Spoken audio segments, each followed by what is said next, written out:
Can you tell us a little bit about your character? She is the lieutenant officer of the police department, which I guess would be the LAPD.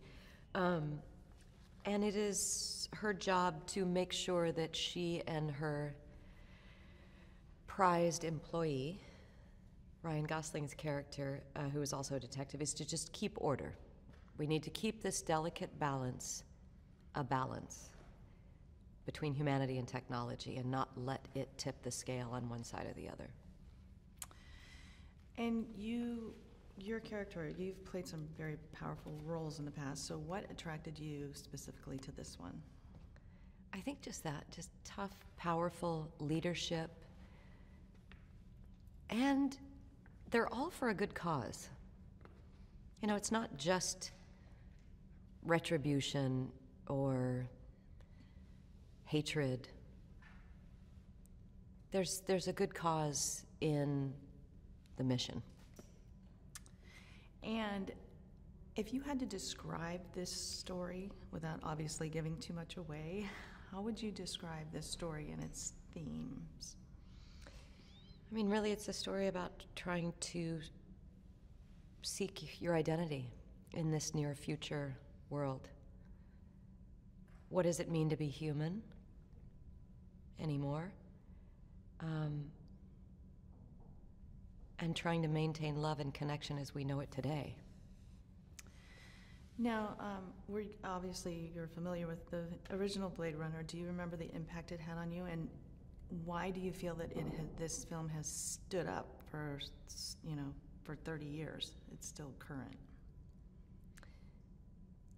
I think it's very prescient. You know, it is about what's starting to happen today with bioengineered human beings. What is that going to do to our world? What's it already done with technology, computers, digital age, how that's taking over? Emotionally, or is it going to diffuse? Will it enhance it? Can it do both? Pretty interesting questions. And talking about Denis, working with Denis, what can you say about working with Denis and what he brought to this project? Such a visionary. He's a special one. He's French Canadian, and you've got that accent, and you've got the different formations of words when you have second language, and he's so original with the way he conveys keeping the fierceness and the strength and this futuristic world, but bringing this vulnerability to it. He really knows how to bring heart to the character. Great working with him. Great director.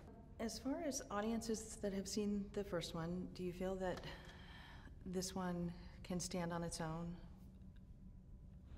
This film definitely stands on its own. I think that's why they waited 30 years, to make sure they got the story right and make sure it was relevant in some way and had us look forward in this near future world and start to be provocative about it.